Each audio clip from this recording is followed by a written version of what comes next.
We generated around 560 plus million impressions organically. Those creating property cards for the first time for people owning houses in the rural areas. We have a patent on a bits technology, which... But we were really guided by what we wanted it to be. In terms of the content consumption pattern has changed. Very competitive, very crowded.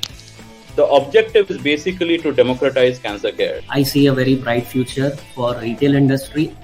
Technology now allows us to scale up. We also want to help patients become more compliant. If I look at the custom solutions market, it's almost about $1,500 billion.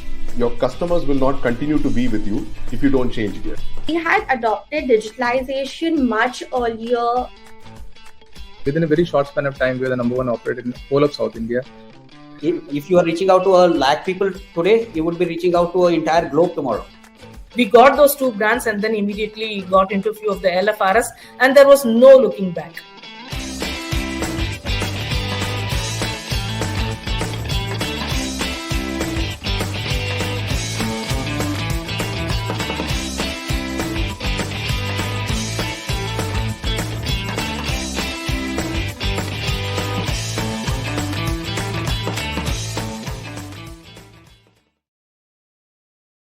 Hey, good morning, everybody, and welcome to the 26th episode of Ascent Talks.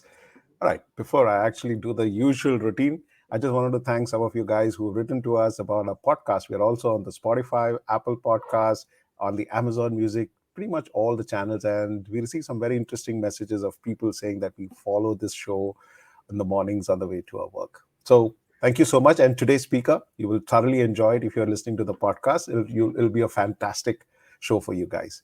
So good morning, everybody. My name is Ajit Panikar. I'm an Ascent member for over 10 years, and I lead Nova, an air conditioning company, and Pure Blue, a tech-enabled startup, which is probably the only company that offers air conditioning services across India. And my co-host, as usual, is a very creative person, Aleem. How are you doing, buddy?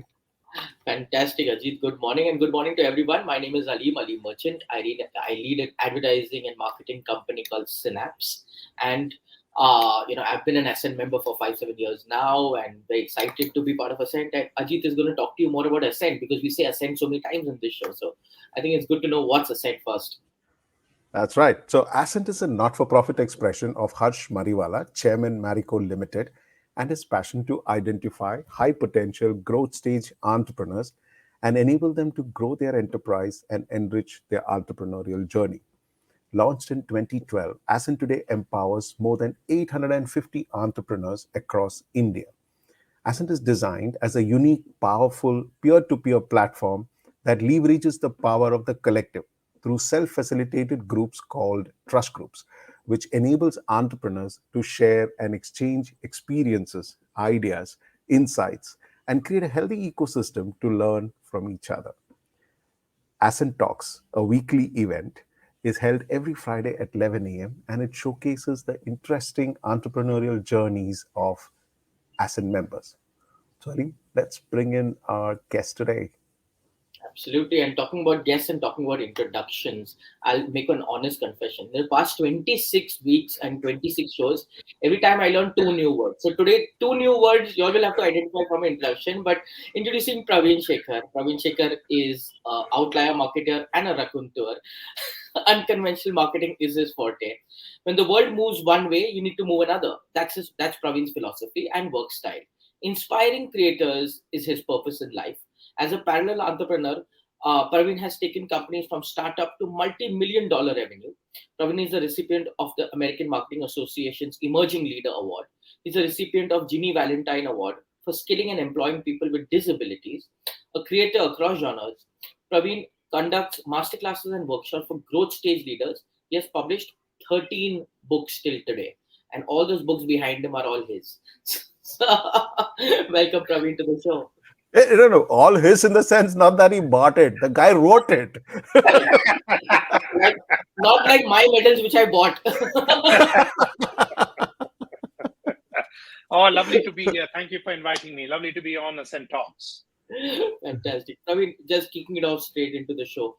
What do you do? Why do you do it? What's different about what you do? And tell us your story right from the start in a few seconds. Lovely. jack of all trades, master of communication.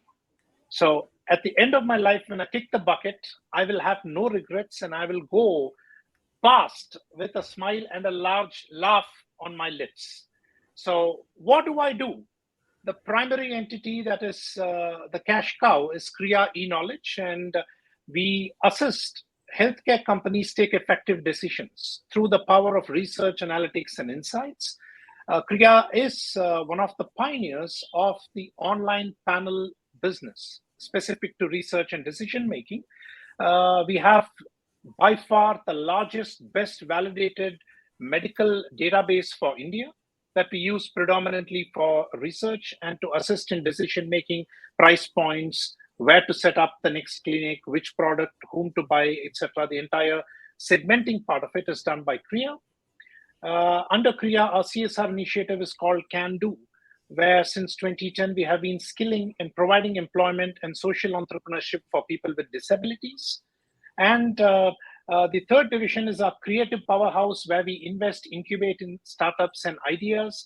It is through that I have my professional speaking career, the books, the music albums that we are producing, and a whole host of other courses that we are coming up with, specifically aimed at entrepreneurs, growth stage predominantly, but that's what I would call the creative release of the entire company per se. So these are the three professional things I do, but I will stop it at that point, Ali.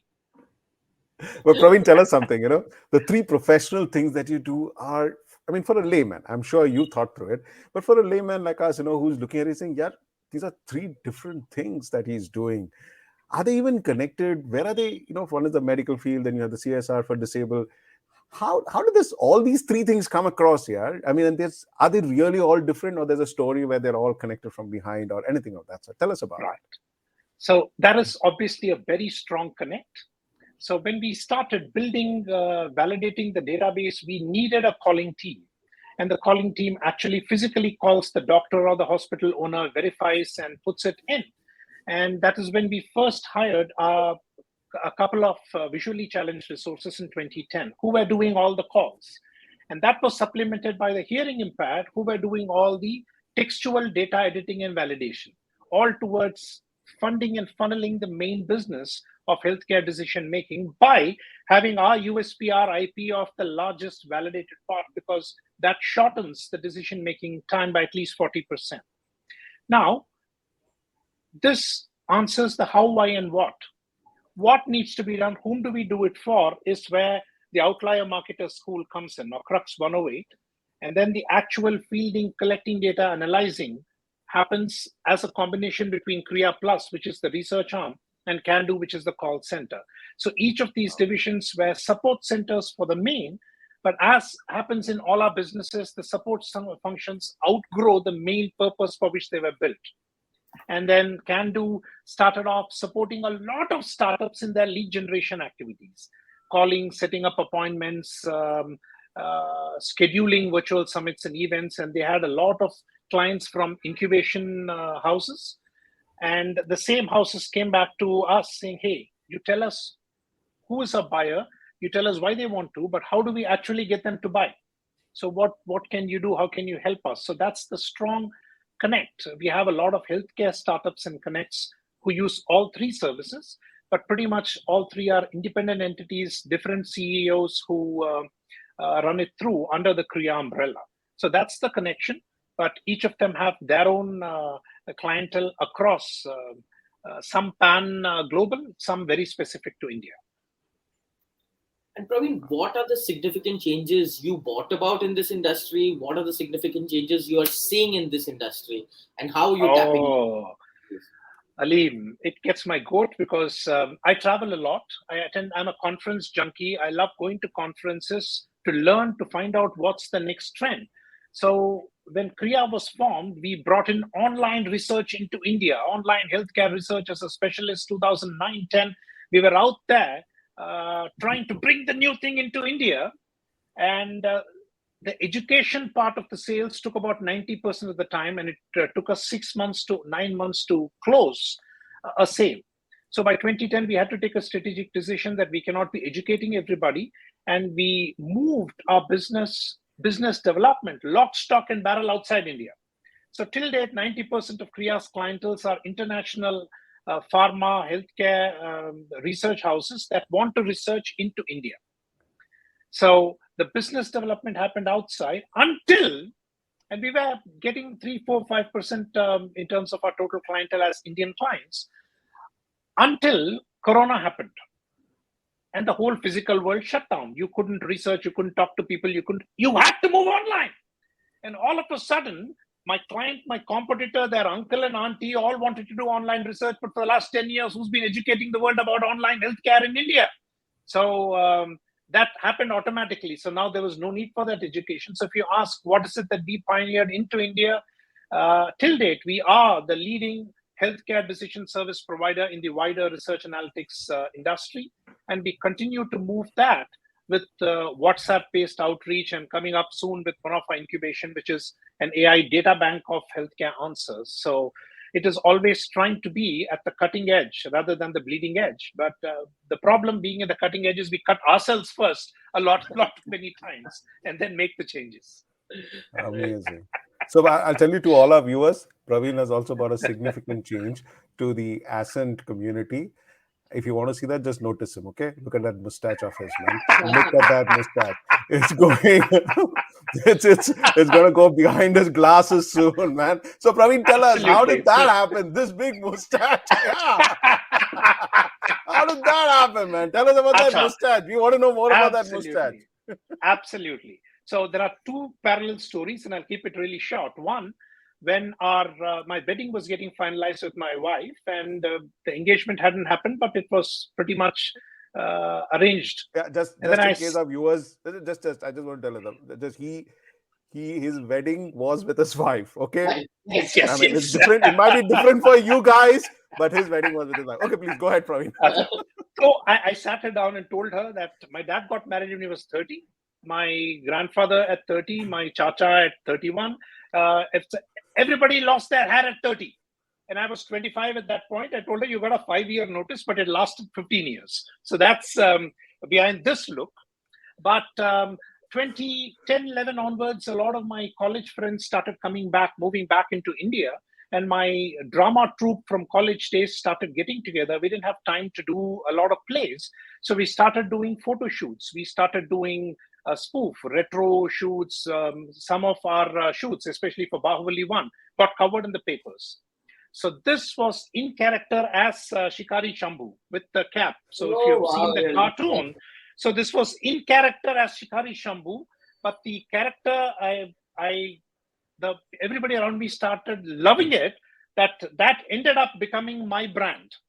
So I have my company brand and I have my brand, and this is necessary thanks to my mentor who said the company could be bought, sold, shared, done, whatever, but you as a brand are going to be your brand till you hit the bucket.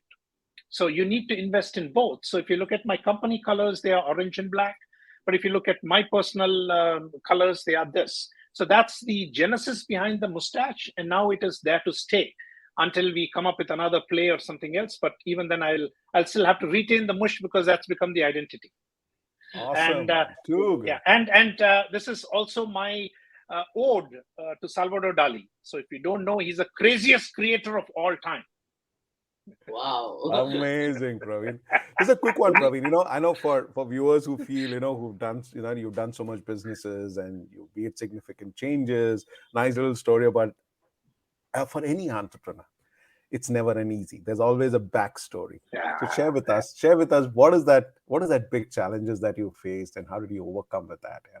What are this whole journey? What are those big things that really shook you up? Right. So I'm going to relate to something very specific. I am a serial entrepreneur, which means I start companies. Now I'm a parallel entrepreneur. I've got multiple companies going.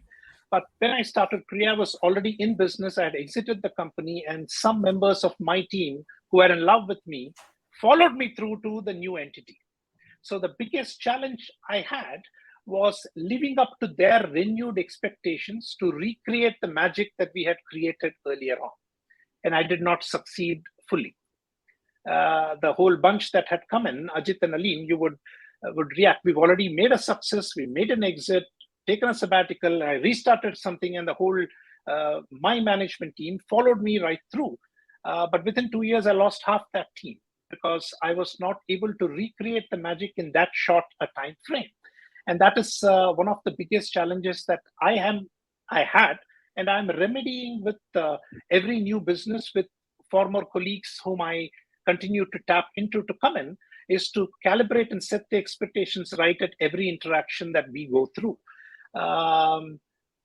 End of the day, we end up falling in love and going back to the familiar.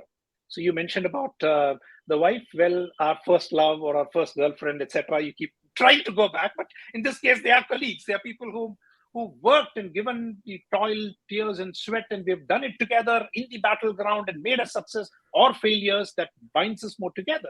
So my biggest challenge was, how do I live up to their expectation in the short term and in the longer term? Touch wood, I lost half the management team, but from the half that I lost, the other half has come back after a while out there. So my biggest challenge continues to be, when I start something new, how do I set the right expectations for my team that believes in my power, not the business, in my brand, on me? And therefore, the pressure to give back more ROI, because they've also made sacrifices and come through, becomes larger. And as the company grows, the bonding that you have increases with a lot more people. How do you take it forward? How do you make sure they have an ROI for their life, for their time investment in your brand? Pravin, now I'm going to show you something. Yes. Fanboy moment. Yes.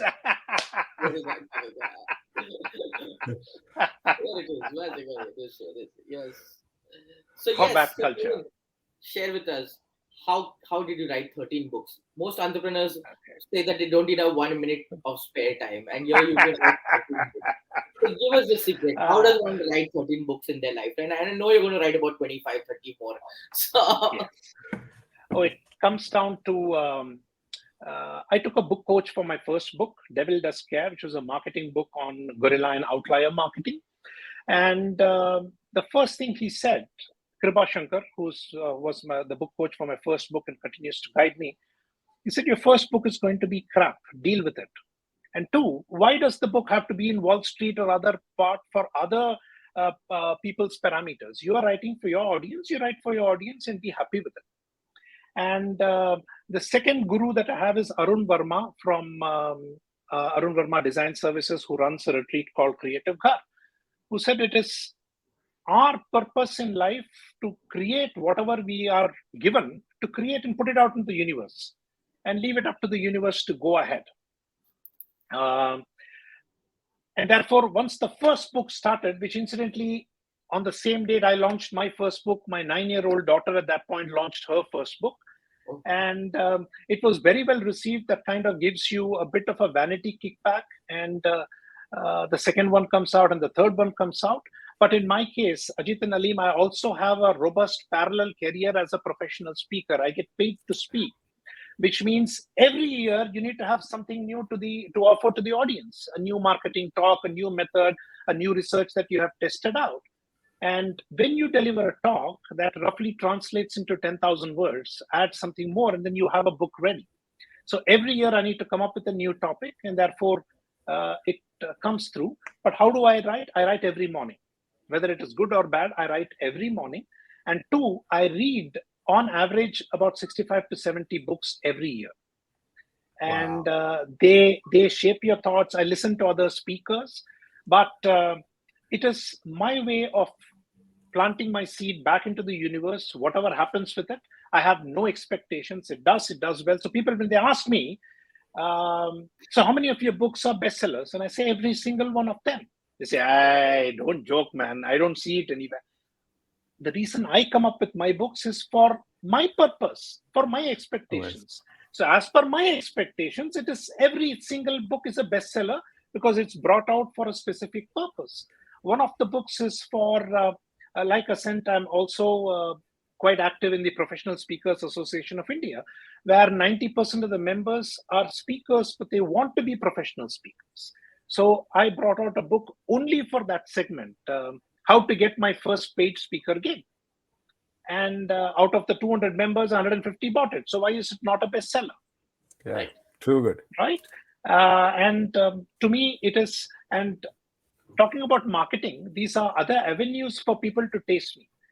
So they pick up the book because they like the cover, and I have a team that works with me on every book. Arun Ramkumar, Nandini Ramkumar, Ragul and Siddharth were also there. So they like the book, they read it, and only if they like it, they're going to talk to me. Right? Which means it is a marketing qualified lead coming in for me to execute any sale that is necessary. And it is a pull tactic. I'm not going and say, buy me, book me for speaking. They read it, they see the videos, they like it, and then they come over, which pays back to my business because they know me as the CEO of the company. So that trust and likability automatically comes through. It's a transfer of trust. Acha, Pravin has done this, then his company will also do that. And that moves in smoothly. Yes. Amazing, Pravin. Absolutely. And I'm so glad that you actually spelled it out so well. Trust me, dude, your energy is even if it's on the video, it's like full on, man. One life, Ajit and Ali, we've got to make it count, and we've got to give everything that you have. But like Pravin, but Pravin, there's one question that I've been waiting to ask. This see, in an entrepreneur's journey, you've done quite a few things, but one of the most critical things, like at the stage that you're in and giving back and everything, is about succession.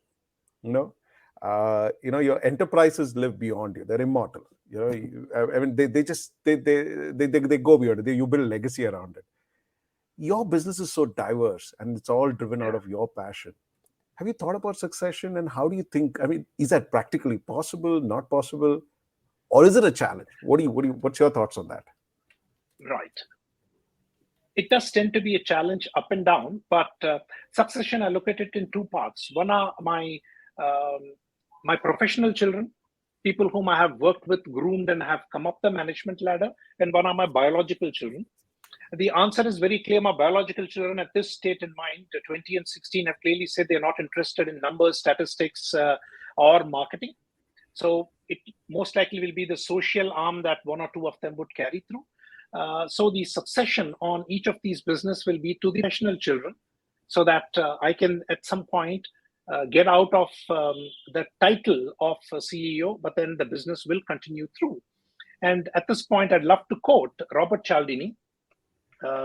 His book Influence talks about whether you are in authority or you are an authority.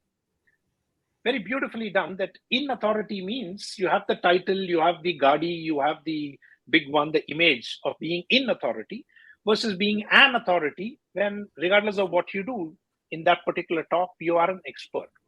So in terms of the succession planning from a professional children perspective, I will cease to be in authority much sooner, so that the company becomes an authority, and then my colleagues who've been with me for years will then take and run it through forward, as opposed to the biological children, whatever they are looking at. Because I'm a first generation entrepreneur, my wife's a first generation entrepreneur, and we are hoping our kids would take up entrepreneurship in some form or shape really quickly.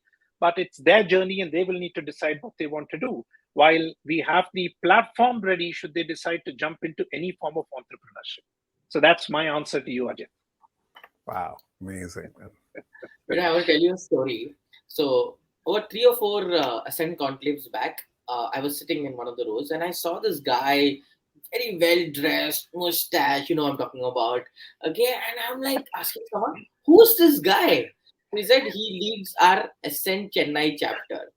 So yes, Pravin, I wanted to ask you about Ascent, your journey, but I also want to ask you how you're leading the Ascent Chennai chapter and what you're doing for the people over there. And for our listeners who would be logging in from Chennai, why should Chennai be interesting? Right. So from a Chennai chapter, I'm a part of the Pioneers Trust Group. And as a part of our trust group, the first trust group in Chennai, therefore Pioneers, and we had our meetings alternate every month in our respective offices. And I still remember 3 years ago, I started in 2018, and around 2020, just before the lockdown, we had a TG meeting in my office, and my wife and I run the business together. And she walked on at the end of the meeting just to say hello to my trust group members.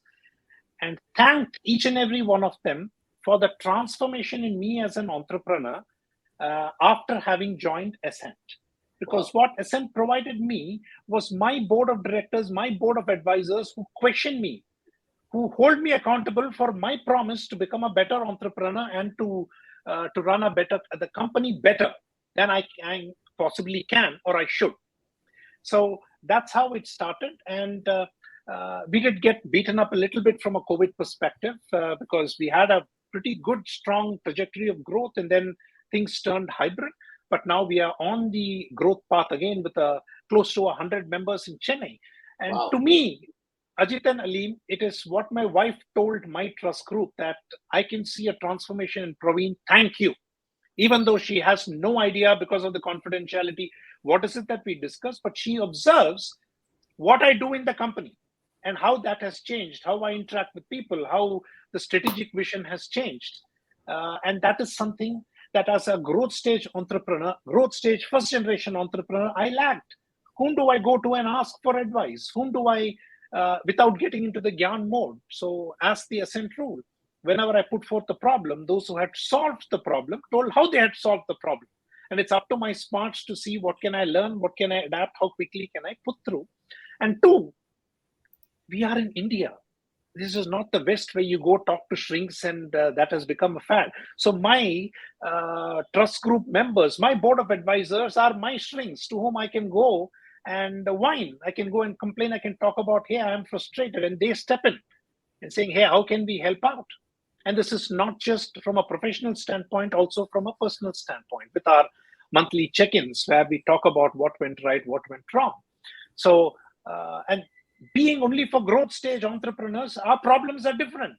We've made our first million, we've made our second million. How do we get to 10 million? Right? So the challenges are quite different, and which is what Ascent brings to the table here. And for all those who are listening, yes, I'm a fan, I'm an evangelist, because I have received so much that it is time for us to also continue to give. And that is my take from an Ascent Chennai perspective. The intra trust group meetups are going to continue to increase, not necessarily from a business perspective, but from a badminton or a games or also what's happening in our respective WhatsApp groups. The request for helps. Hey, I need somebody here. I need somebody here. And that's a transfer of trust that happens. I have worked with this individual. Why don't you look at working through?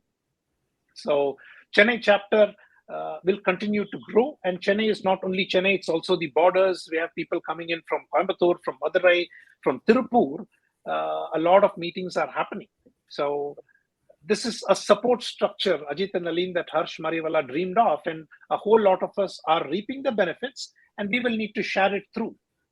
That's true. How amazing is that? Yeah, fantastic, fabulous stuff, man. So, Praveen, 30 minutes of Power Pact. We are very close to that 30 minutes, but that energy level is like too good, man. It's like, yeah, I mean, it goes with your knowledge and your speaking assignments and your writing skills. It all just shows up out there, man. It's just fantastic. I was completely glued listening to you. That Aleem used to say, Aleem messages me saying that next question you have to ask. But I'm completely clued on to you, man. But awesome, Praveen. It's fantastic to have you with us. And it's been fun listening to you. To be very honest with you, it's been fun listening to you. We've met, you've met so many times, but when you do a talk show like this, and then you realize you just discover a different facet of a person. And it's absolutely fantastic. My pleasure. Thank you very much, Great Praveen. Thank you so much. Yeah. Thank you so much for coming on the show. Thank you for brother. sharing this journey. Thanks a lot. You too. Bye. Thank you. Bye. Bye. Oh man, that was like superpower, man. Gosh, that guy Actually, got my some laptop energy. drained out. Dude, itna energy khich Yeah, make sure we always put the charger plugged in, kind of a stuff. But too good. I love that energy. I love that whole thing. It's nothing like getting on to a Friday morning with that super energy. Yeah, it's fantastic. So to all our viewers, like how we always say, if you think that you enjoy these shows, share it with another entrepreneur. Share it on your social media handles. Put a small note as to what did you like in that show. It makes a difference. It's a conversation starter, and who knows, you might just make new friends. And if you are an entrepreneur who is truly growth ready and you want to make a difference to your own business and to the society around you, get to ascentfoundation.in and drop in an application. The Ascent team's going to get in touch with you post-evaluation. If you actually are truly growth ready, we'd be happy to have you in our cohort. And that's what we are, 850 entrepreneurs. We've actually showcased 26 of them. And next Friday, we'll come with another interesting story on Friday at 11 a.m. on Ascent Talks. And see you then. Thank you very much, guys. Have a power-packed weekend, guys. Take care. Yeah, absolutely. Have a good time. Have a great weekend. See you. Bye-bye.